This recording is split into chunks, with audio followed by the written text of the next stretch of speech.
Você sabia que a natureza já cobra, nos aumentos de sua conta de luz, o preço pela devastação da floresta amazônica? E que em breve nós pagaremos um preço ainda maior? Entenda aqui as razões da prolongada estiagem no Brasil e saiba por que, do ponto de vista científico, derrubar florestas provoca redução no volume das chuvas, resultando até mesmo em falta de água para beber. Seja muito bem-vindo ao canal. Sou César Gama, jornalista, e explicarei a você como bolsonaristas criminosos e o agronegócio provocaram a crise energética atual através da destruição contínua de nossas florestas. Aguarde um instante.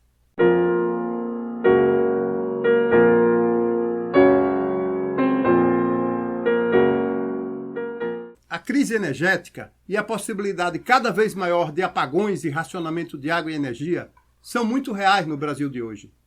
Mas a crise pode não ficar só por aí. A escassez permanente de água, a desertificação de áreas do Cerrado brasileiro e da Amazônia são hipóteses cada vez mais prováveis. A tragédia ambiental se processa às barbas de todos nós, com a cumplicidade do governo Bolsonaro e do Poder Legislativo, além da providencial leniência do Judiciário. O fato é que a redução das chuvas no Brasil, com a consequente diminuição no volume de água dos reservatórios das hidrelétricas do sul do país, é fruto de crimes ambientais realizados em larga escala no país há dezenas de anos, agravados agora pelo desgoverno Bolsonaro. A verdade é que uma corja bolsonarista, formada por grileiros, garimpeiros e madeireiros ilegais, reforçados por um exército de gananciosos pecuaristas, plantadores de cana e produtores exportadores de soja, aproveitaram governos repletos de delinquentes, como os de Fernando Henrique, Lula, Dilma, Michel Temer e principalmente o de Jair Bolsonaro, para destruírem a Amazonas e se apossarem dos seus recursos naturais. Enquanto essa gente navega na impunidade, garantida por governos apinhados de psicopatas, corruptos, milicianos e entreguistas traidores da pátria, você paga a conta. Paga a conta para garantir luxo e muito dinheiro a criminosos e a uma elite econômica parasita que enriquece em prejuízo do nosso bem-estar. Eles estão a invadir áreas de preservação ambiental e reservas naturais da Amazônia, além de se apossarem de áreas públicas por meio da grilagem de terras, enquanto deixam a fatura, um incalculável passivo ambiental, a ser paga por toda a população brasileira. Por conta da devastação florestal, os períodos de estiagem em várias regiões do país aumentaram significativamente. A precipitação de chuvas vem se reduzindo ano a ano e o volume dos rios diminui no mesmo ritmo, já que não há água suficiente para reabastecê-los. O armazenamento de água na maioria dos reservatórios das hidrelétricas do Sul beira agora, nesse mês de outubro de 2021, em torno de 16 a 20% do volume normal de anos anteriores. A situação pode se tornar tão grave que breve o país corre o risco de enfrentar um quadro de emergência. Simplesmente porque 6 mil membros das Forças Armadas, acomodados no governo Bolsonaro com a mente ocupada em manter gordos salários e garantir privilégios, esqueceram-se de defender a pátria.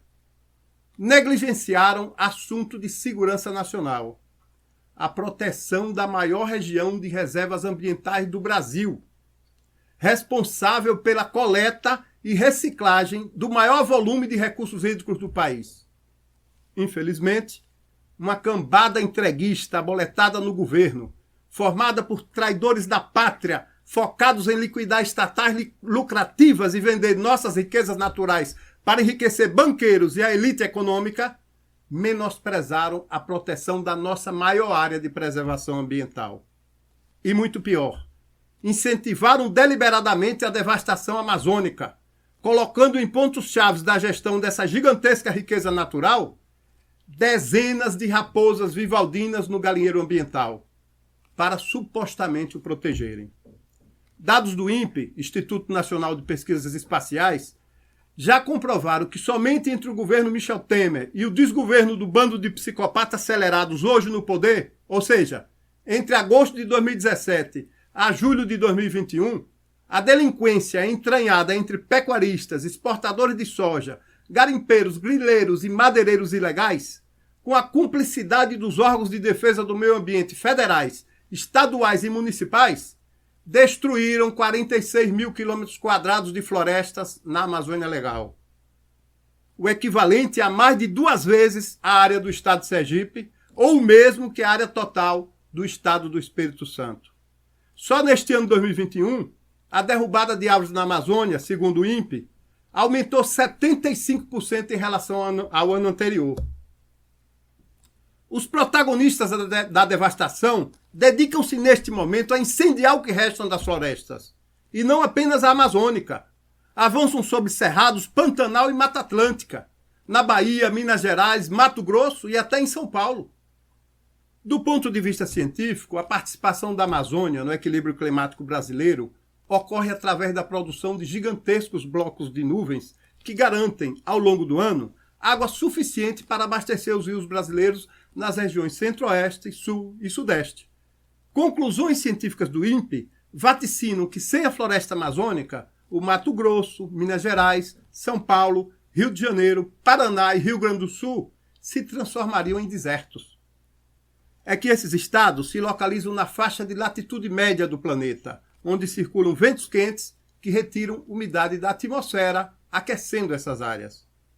Em quase todas as regiões do planeta localizadas na mesma latitude, prevalece o clima árido e os grandes desertos, como os de Atacama, no Chile, Kalahari, na África, e Outback, na Austrália.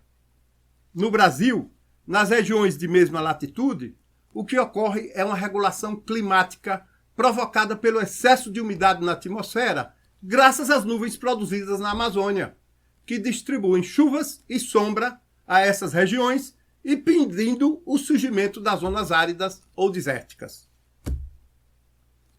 Uma árvore funciona como gigantesca bomba d'água que recicla parte da água que cai ao seu redor.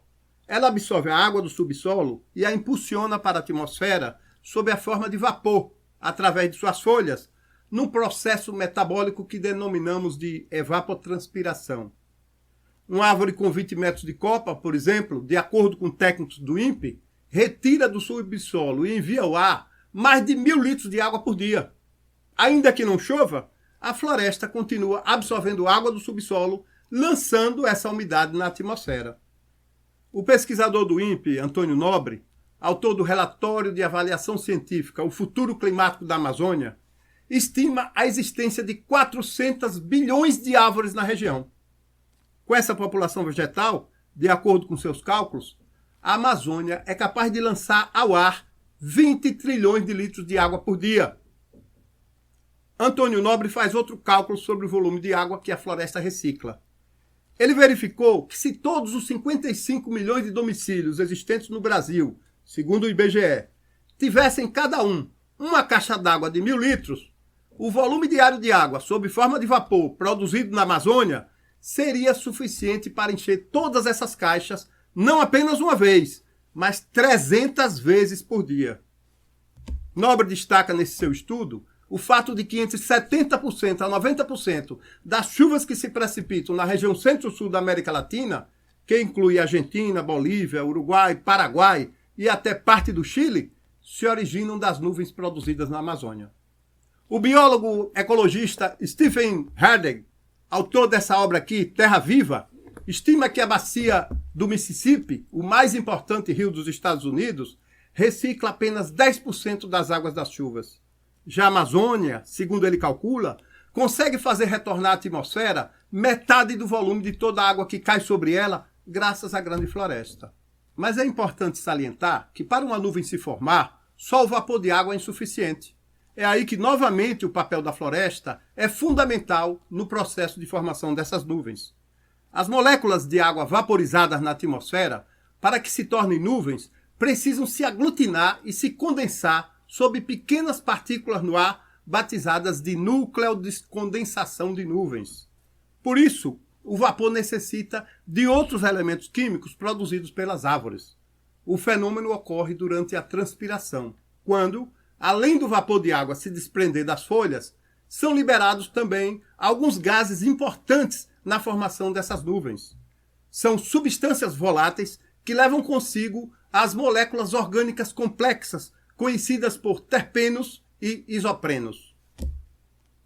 Essas substâncias reagem com a luz solar e o oxigênio num processo que nós denominamos de oxidação fotoquímica. Após essa reação, as moléculas emanadas das folhas se transformam nas substâncias semeadoras de nuvens, que aglomeram em torno delas as gotículas de vapor, formando as nuvens propriamente ditas. Grande parte dessas nuvens são carregadas pelos ventos alísios, que são massas de ar quente e úmido que penetram no continente brasileiro a partir do Oceano Atlântico. Esses ventos, então, eles deslocam as nuvens em direção à Cordilheira dos Andes, uma espécie de barreira natural para elas. Ao encontrar o obstáculo, 40% dessas nuvens se precipitam em chuvas na cordilheira, onde congelam, se tornando, com o derretimento posterior, responsáveis por alimentar as nascentes dos grandes rios amazônicos. Agora, o restante dessas nuvens migra toda ela para o sul da América Latina. O fenômeno de circulação de ventos, carregando essa umidade do norte para o sul do país, nós denominamos de rios voadores, e hoje ele está cientificamente comprovado. Diante desses fatos, não é preciso ter uma inteligência superior à de um chimpanzé lobotomizado, por exemplo, para compreender que quando ocorre a derrubada de árvores na Amazônia, a umidade atmosférica e o volume dos rios voadores que abastecem os mananciais de água do sul do país diminuem proporcionalmente ao tamanho da devastação florestal. Nos últimos 30 anos, segundo o INPE, a Amazônia perdeu mais de 20% de toda a sua cobertura florestal. Segundo o pesquisador Antônio Nobre, ao longo dos anos, a área de floresta devastada na Amazônia já acumula 800 mil quilômetros quadrados, equivalente a 3 vezes a área do estado de São Paulo. Além disso, segundo seus cálculos, uma área mais de 2 vezes maior que essa, de cerca de 2 milhões de quilômetros quadrados, já consiste de região extremamente degradada, onde as árvores são derrubadas de forma camuflada na tentativa de impedir o monitoramento por satélite do INPE.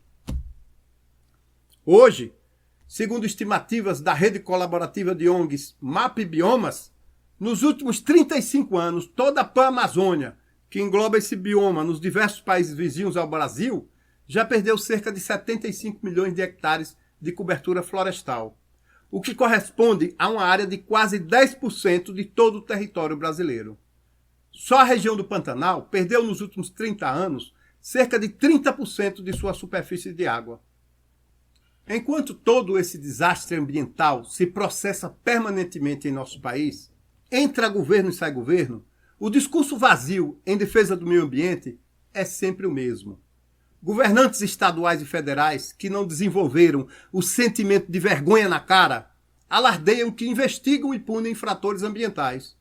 Mas a realidade tem sido outra. Os governos encobrem os crimes e protegem os delinquentes com a providencial ajuda das filigranas jurídicas decorrentes de legislações criadas propositalmente para serem ineficazes e também diante da lentidão processual do Poder Judiciário. Enquanto isso, o desmatamento só aumenta ano a ano. Na verdade, se os façantes desejassem realmente reprimir crimes ambientais e identificar e punir seus criminosos, seria muito simples, pois o governo já dispõe dos mecanismos necessários para essa repressão. Bastaria recorrer à vigilância do INPE. E eu afirmo isso porque já em 2018, o pesquisador do INPE, Alberto Setzer, coordenador do programa Queimadas, revelou à imprensa que a instituição desenvolveu todas as técnicas e procedimentos necessários para detectar queimadas e o desmatamento das florestas brasileiras.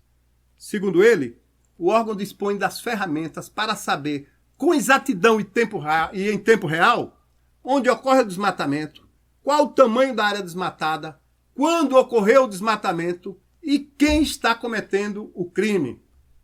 Portanto, a dificuldade hoje para deter a devastação de nossas florestas não seria mais de ordem técnica, mas exclusivamente de vontade política. Cai, assim, a máscara dos vigaristas que mentem descaradamente para você enquanto gastam dinheiro público para simularem que estão agindo. Os hipócritas e farsantes que controlam o poder público, incluindo governadores, senadores, deputados e prefeitos, nos tratam por idiotas. Posam para a plateia como se interessados estivessem em parar a devastação. Mas enquanto essa tragédia ambiental se desenrola continuamente em meio ao espetáculo teatral desses estelionatários, só do ano passado para cá, segundo o INPE de novo, o número de queimadas no país quadruplicou. A tendência será cada vez menor volume de chuvas anuais no Brasil e rios ainda mais esquálidos. A bancada ruralista, que hoje domina o Congresso Nacional e o governo federal, lidera um poderoso lobby do agronegócio, que tem legislado em favor do desmatamento para explorar as nossas florestas. A submissão dos parlamentares brasileiros na elaboração de legislações ambientais que se adequem aos interesses do agronegócio ocorre desde o governo Sarney. No governo Dilma, por exemplo, parlamentares à esquerda e à direita revogaram o melhor código florestal do mundo, a nossa Lei 4771, criada em 1965, e o substituíram, com a cumplicidade do governo federal, por uma legislação cujo objetivo era o de finalmente se apossar da floresta amazônica. Quando afirmo que políticos ideologicamente, tanto à esquerda quanto à direita, participam ativamente da sentença de morte do bioma amazônico, é porque ficou óbvio que quase todo o parlamento, ao revogar o primoroso Código Florestal anterior, desejava um pedaço dessa floresta. Basta dizer que o relator do projeto de lei, o deputado federal comunista Aldo Rebelo, um auto-intitulado progressista, entendia ser a floresta nada mais do que um bem disponibilizado pela natureza ou pela divindade para servir exclusivamente ao interesse econômico da espécie humana.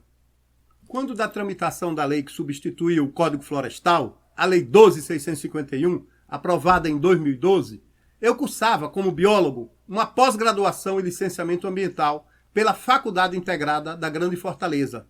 À época, eu tive a oportunidade de realizar pesquisa sobre o tema dessa nova lei florestal para elaborar a minha monografia de conclusão de curso. Nesse TCC, que concluí ainda em 2012, infelizmente eu fui certeiramente profético já a partir do título com que batizei o trabalho científico, que denominei, abre aspas, a reforma da Lei 4771, a senha do agronegócio para o extermínio do bioma florestal brasileiro.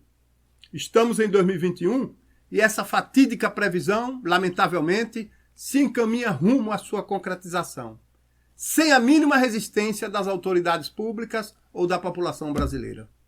Tudo isso em meio a um bando de estelionatários no poder público que simula combater crimes ambientais, uma mídia envolvida com o agronegócio que finge cobrar fiscalização ambiental e uma população apática do ponto de vista do ativismo ambiental que parece observar como muito remota a possibilidade de ter sua vida impactada de alguma forma pela extinção de seres vivos mudos e imóveis que julgam estar atrapalhando o progresso e o desenvolvimento econômico.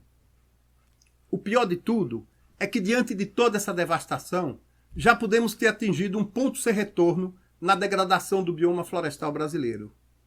Graças ao comportamento criminoso de membros de uma classe dominante gananciosa e irresponsável que enriquece parasitando o Estado, o ser humano e o planeta, interessada que está apenas em fazer prevalecer apenas os seus lucros, além da cumplicidade criminosa de autoridades que atuam como marionetes do poder econômico, estrategicamente distribuídas em todas as esferas do poder público.